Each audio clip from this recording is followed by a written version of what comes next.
¿Qué tal? Sean todos muy bienvenidos a este nuevo diálogo regional. Hoy la pregunta es ¿por qué necesitamos descentralizar Chile vinculado a la descentralización y a la recuperación de la democracia? Para conversar este importante tema estamos con Marcela Ríos Tobar, quien es socióloga y cientista político, editora de Mujer y Política, el impacto de las cuotas de género en América Latina e integrante de diversas comisiones asesoras presidenciales, coordinadora del informe 10 años de auditoría a la democracia, representante residente adjunta del Programa de Naciones Unidas en Chile. ¿Cómo estás, Marcela? Bienvenida a este diálogo regional. Muy bien, muchas gracias por la invitación. Marcela, bueno, conversar con este diálogo y hablando de esto, sabemos que para Chile no solo la pandemia ha significado un cambio, sino que la crisis de octubre pasado también ha establecido un cuestionamiento al sistema político transversal en todo el país.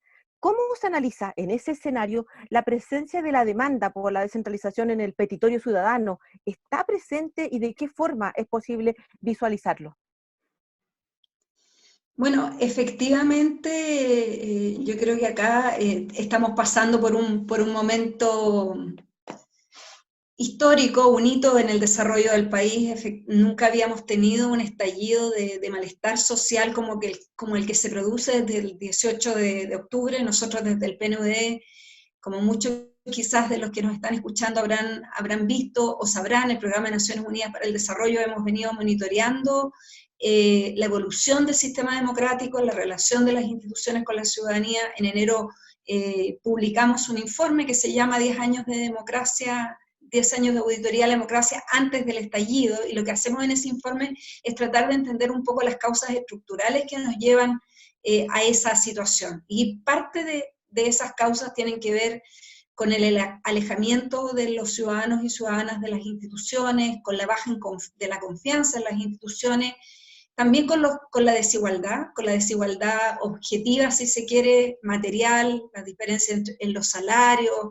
las diferencias en el acceso a la educación, a la salud, pero también diferencias territoriales que marcan la desigualdad, y no solo las desigualdades objetivas. Nosotros una de las cosas que hemos tratado de mostrar es que hay también una desigualdad quizás subjetiva o de sentimientos, digamos, las personas tienen una sensación de maltrato o de trato desigual, dependiendo de su condición social, de dónde viven, de cómo se ven, de su origen étnico, que provoca profundos malestares y provoca una sensación de exclusión que se ha ido transformando en rabia. Y esa es una de las cosas que nosotros hemos venido alertando, que no se trata, como decía el eslogan este de los que no eran solo los 30 pesos, yo creo que es importante entender a qué se refiere ese eslogan, y se refiere también a esto de que las personas demandan un trato digno, un trato respetuoso, consideración de los derechos, inclusión en la toma de decisiones, no quieren que otros tomen las decisiones por ellos, y yo creo que toda esa discusión está muy vinculada a los temas del centralismo y la descentralización. Cuando uno ve las marchas, por ejemplo, las protestas, tú bien lo señalabas, no son los 30 pesos, se ha hecho marchas históricas, el movimiento pingüino vinculado a la educación, etcétera, pero da la sensación de que no hay una bandera única, o por lo menos que se vea en estas marchas, donde sea el ciudadano el que exija descentralizar. ¿Tú sientes que esto está como parte latente dentro de estas demandas?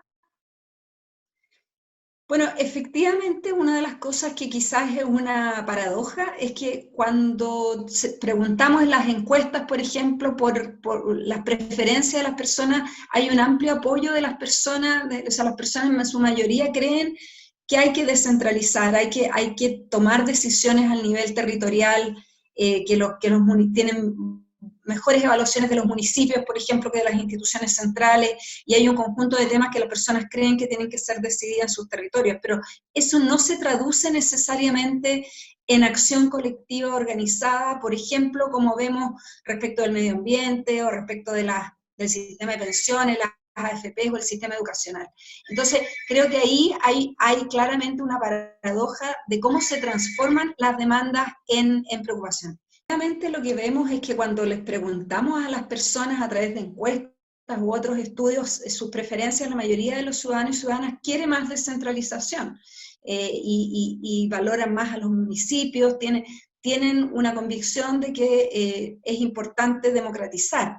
Sin embargo, eso no se logra traducir en acción colectiva, como lo vemos, por ejemplo, para el medio ambiente o para reformar el sistema de pensiones. Y eso tiene que ver con procesos complejos, digamos. Yo creo que por una parte no hay actores políticos intermediarios que organicen, digamos, la protesta, y eso es muy importante porque, no sé, las federaciones de estudiantes, por ejemplo, son los que se articulan y organizan la presión, por ejemplo, para producir reforma en el sistema educacional. Eso, no hay una equivalencia de ese actor que asuma este desafío. Por otro lado, en general, todo lo que tiene que ver con la agenda de reformas políticas son agendas que no producen que las personas necesariamente se movilicen, digamos. Las personas pueden, por ejemplo, querer que existan plebiscitos, pueden querer que exista democracia directa, puede gustarle no sé, los escaños reservados para los pueblos indígenas, pero es mucho más difícil que esas cosas que son abstractas, que son quizás percibidas como lejanas, y también en un contexto de baja confianza en las instituciones y en el sistema político, es difícil que eso se traduzca en acción colectiva.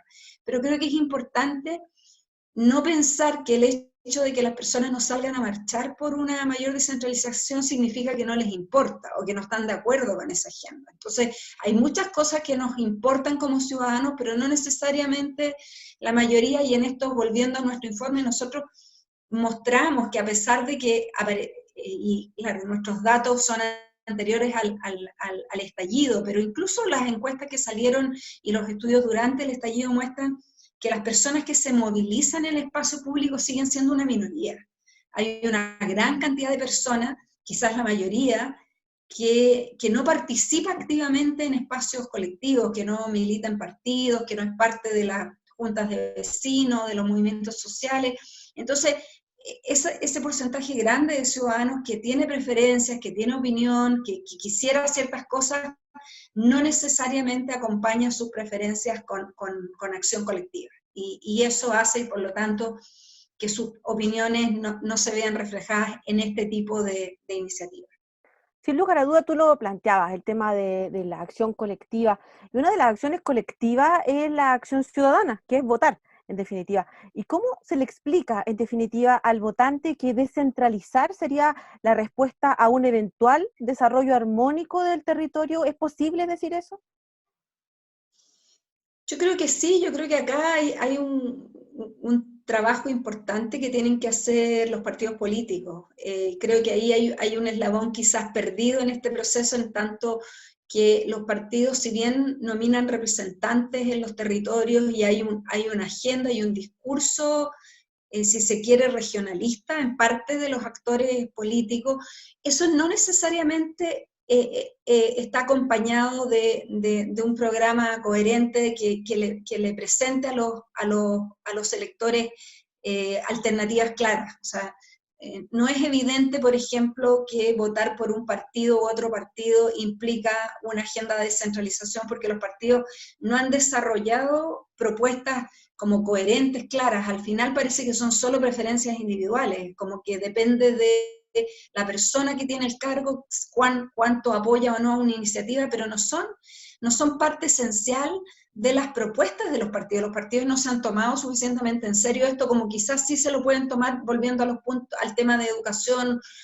o de pensiones, donde manifiestan, tienen un programa, una propuesta, y uno sabe que si vota por un partido, lo que le está ofreciendo en términos del sistema educativo es esto u otra cosa.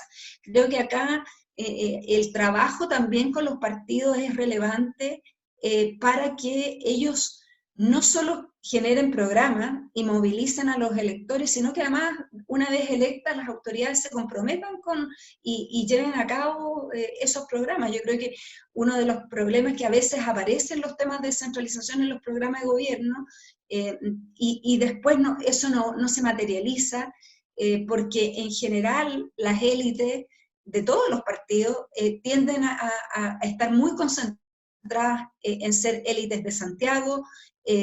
Nosotros en el informe de Desiguales del 2017, esto no es solo como una opinión, digamos, personal, sino que lo mostramos con datos en el informe de Desiguales del 2017, donde veíamos que la proporción de personas que habían ocupado cargos entre 1990 y el 2015-2016, como ministros y ministras, senadores, diputados, vienen de 14 colegios y de 2 universidades, de 14 colegios además que están muy concentrados en ciertos barrios de Santiago. Entonces, la concentración de una élite en Santiago es algo que es un daño para la representatividad, y también eso es algo de lo que nos parece que puede estar también detrás, impidiendo cambios más significativos en una agenda descentralizadora. Sin embargo, nosotros sabemos que somos ciudadanos del mundo, estamos en medio de Latinoamérica, estamos en el mundo, y en ese escenario, dado que tú eres parte del programa de Naciones Unidas, ¿impacta en el perfil político de Chile el tener representación de exautoridades en instancias de decisión o consulta internacional como son las Naciones Unidas? ¿Es relevante en definitiva para el análisis? ¿Nos da algo de notoriedad respecto de nuestros vecinos? ¿Cuál es el análisis que hacen ustedes desde ahí, desde el PNUD? Bueno, hay que pensar un poco en la historia, ¿no? Los foros internacionales comenzaron siendo espacios de debate y deliberación fundamentalmente entre los países ricos.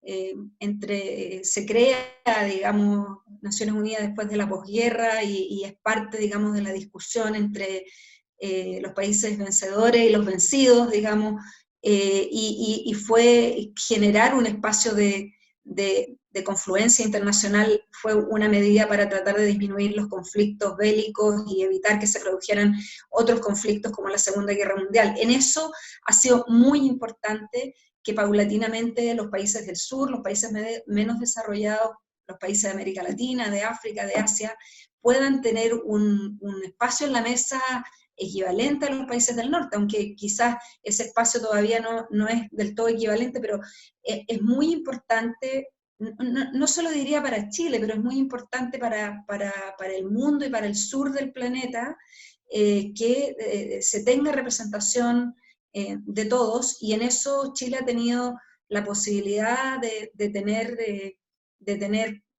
visibilidad y puestos claves. Chile participó desde la redacción de la Declaración Universal de Derechos Humanos. El primer presidente del BID, del Banco Interamericano de Desarrollo, se comentaba hace poco, fue un chileno. Hemos tenido, digamos, el director general de la Organización Internacional del Trabajo hace poco tiempo, Juan Somavía. Entonces, eso claramente es un honor para el país, claramente, pero también es importante en este esquema de geopolítica mundial, digamos, de cuánto peso tiene el sur respecto del norte. Finalmente, Marcela, ya tú algo esbozabas, pero desde lo político, ¿cuál es el impacto que tienen las modificaciones legales que hemos vivido recientemente? El tema de la paridad, por ejemplo, la paridad de género, el tema del fin a la reelección, que está tan en boga últimamente respecto de las letras chicas, de cómo se lee en las distintas comunas, etcétera, los escaños para los pueblos originarios, en este eventual reconfiguración del mapa del poder en nuestro país y la participación de los territorios. Bueno, efectivamente acá yo creo que es uno de los desafíos centrales para avanzar en una agenda de desarrollo sostenible. Nosotros estamos impulsando la Agenda 2030, los Objetivos de Desarrollo Sostenible, y a la base del paradigma, digamos, de esta propuesta de desarrollo que ha sido aprobada por todos los Estados miembros de Naciones Unidas, está esta idea de no dejar a nadie atrás, de ser inclusiva.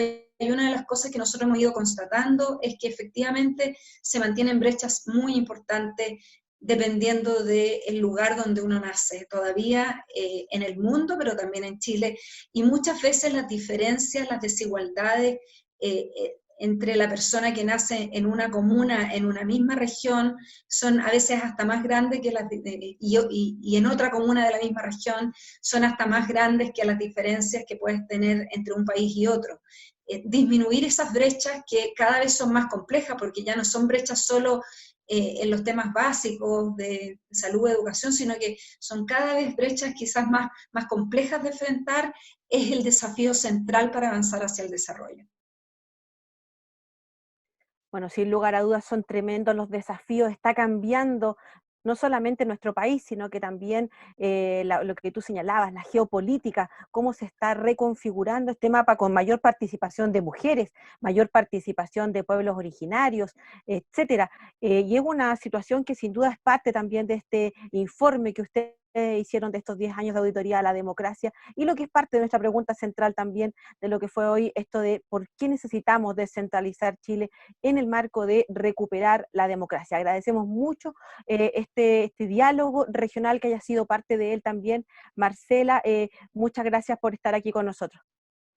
Gracias a ustedes por la invitación, Silvia, un agrado poder participar.